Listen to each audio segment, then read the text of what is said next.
What's going on, guys? So today's video is going to be all about how to get the jump on your opponents in multiplayer. I'm going to be expanding on all the things that I covered in my mobility video as well as the grappling hook video in order to do some sick jukes, dekes, and just pretty much overwhelm your opponent with mobility. But the thing is, it's so much more than that. It's just part of everyday play. Right here, when I wanted to get a good look down there, I just fell off and then jumped back up. No problem. And this is also just a regular jump that every class can do. You don't need stim to make some of these jumps.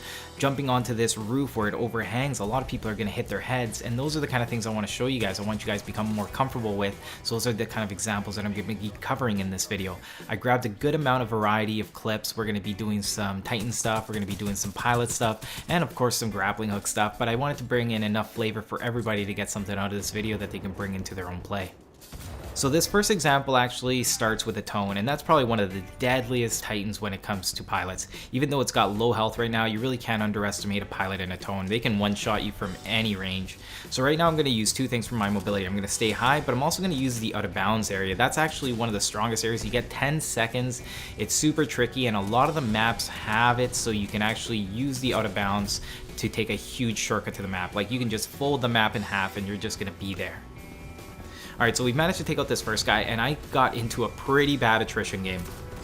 And a big part of mobility is situational awareness, and you can take advantage of your dome shield and see what's going on if you don't move. You can still rotate your right stick or your mouse to look around, and your dome shield won't expire. My mobility also tells me that I'm going to be able to hit this guy, and that's why battery steals are so hard in this game. Once you get this timing down, like, they are toast. Someone stealing your battery is actually more of a liability for them because they may die, and you get the battery out of it. Now, I'm still trying to position myself like a pilot. Trying to keep your opponents in front of you is a big part of it. So every time you're in your Titan, it's just slightly lower pilot play, and it's a little bit more strategic. But the thing is, basic mobility things still apply. Going around a corner blind is never a smart move, especially when your health is really low. Now, I'm getting really close to charging up my core, and usually when I'm at health like this, I try to get the most out of my Titan. This Legion's going to make a huge mistake, and he's going to allow me to actually build up my boost as well as get a free kill, so that was really nice. Now, this is where I remembered actually my own video. I'm like, wait a minute, I can strafe eject. It's not something I'm super familiar with, plus I've been playing a lot of pilot versus pilot, but the general principle of just doing those two Hadoukens with the sticks, your right stick always just lags a little bit behind, and you're able to do this movement actually quite easy. It's a good thing I had stim here though, because it does make the strafe eject a lot easier. So with my double take, I usually try to at least get in medium distance. Like, I don't like to be super aggressive. If I am, then I'm usually pulling out things like my Mozambique. But when I really want to play with my double take, I'm usually trying to position myself in something that's going to favor me. The mobility in this game has to be used both ways. You can use it aggressively and defensively, and that's what you're going to see in this clip. I saw that they had just killed one of my guys. It looked like they also had way better positional advantage than me, so I'm going to move back. I'm going to move into what's good for my gun, and then I'm going to engage this guy. Now, sometimes I like pushing the limit. Like, sometimes you're going to see clips where I spray my gun at certain distances, and what I'm trying to judge out is how good does the gun perform. Like, there's a lot of things I try out. Even though the success rate may not be high, it's still worth exploring options that you don't always bring into your game, just so then you can kind of get a sense for the scenario for when you really need to do it.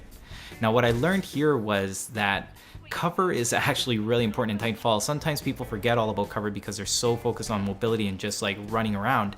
Like, here I was caught by surprise. I had just spawned, and then I see guys and I'm like, alright, I'm just gonna take some cover. When you crouch behind some of these objects that you wouldn't think too much of, like, it can make a huge difference on whether you live or die.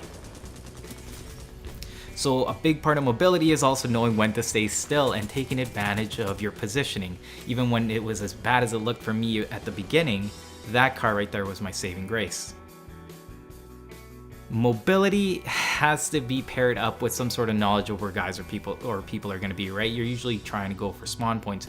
Right now, this other dude is under me, and I can hear his footsteps perfectly. So I'm trying to wait him out until he either runs out into the street, gives me an easy kill, or at least I get some sort of drop on him. And that's when I actually found my opening, and I took advantage of it. And the grappling hook is everyone's flavor of the week right now. I'm still going to say that I was pioneering this build. I'm saying this thing is amazing. I'm getting shot here. I don't know from where, but I'm going to do nice cheeky little roundabout with my grappling hook to get into my Titan safely. And those are just some of the neatest things about grappling hook. Like, for people that say that if you know your mobility, the grappling hook's useless, it's just an idiot. I'm just going to flat out say it, because there's just things you cannot do without the grappling hook. So many little corrections that you can make, movements that you can't do. Stim is the only other thing that really compares to it. Stim is really neat because it does actually close those gaps that you can also do with the grappling hook. But again, Stim is one of those things that really costs, in the sense that when you activate it, it does mean that you need to get something done because you're not going to see that charge for a long time. The grappling hook is slightly different and more forgiving. And this is one of those tricks that you've probably seen a few times now. When you nuclear eject, you shoot your hook so then you get back down, and it kind of prevents you from getting goosed. This is the anti-goosing technique for the grappling hook. Phase shift is a really easy one, nuclear eject with strafe. So you can see how they all kind of have one. Hollow Pilot, it's, well, that's a gamble, but each ability does have a way that it keeps you from getting goosed, so it's really neat.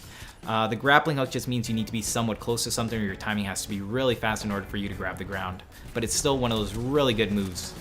I'm probably going to have to put out a whole video on the grappling hook, just tricks that I've done in multiplayer, because honestly, I just cannot get tired of the grappling hook. The amount of little tricks that you can do with it is unreal. Somewhere later in the video, you're going to see that I do this little juke. Oh, it's at the end of this clip. We're going to do a juke on a tone, and this is one of the things that you have to remember, that once you've activated the grappling hook, you still have your left and right. You don't always need to actually aim your hook to the left or right. You just use your air strafe in order to position you left and right.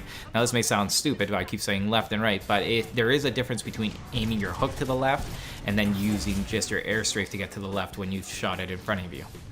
For one, it's a lot faster to actually do. Anyways, let's get back into this thing. We'll cover that in the grappling hook one.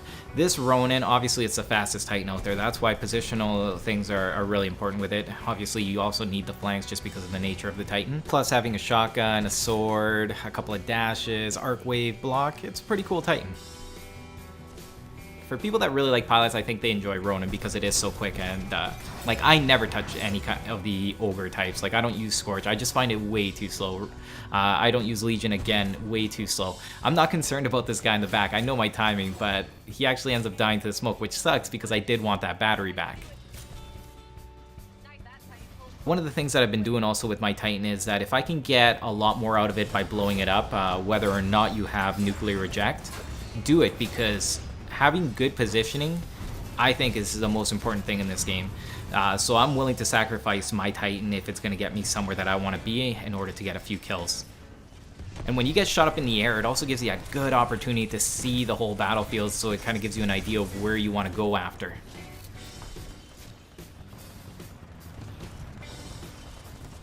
So right now I'm waiting for the last guys to come in. I don't see anybody, so I'm probably going to check my scoreboard just to see how many guys are alive.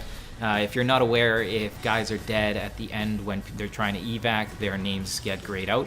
If they're still alive, then it's still colored. So I'm still waiting for these two guys. It doesn't seem like they're going to come for the dropship, so I'm going to go take a quick look around. And I end up going into this battle with the tone knowing that the bell is going to be rung soon, because if not, it's only a matter of time really before a good player shoots you. And you can see there, the grappling hook was going forwards and I was going to the left. It just saves you that little bit of time from looking to the left and then going in front of you, because that's where you're looking to shoot, right? So it's those little time savers and disengaging the hook quickly so you can get your gun up. Those are the things that really add to the mobility of the grappling hook.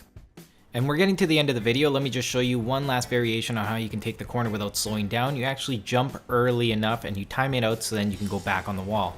And those are the kind of things that we're going to be doing in these videos. I may put out a couple of these a week just because I find that there are a lot of examples and these are actually things that would help improve people's play.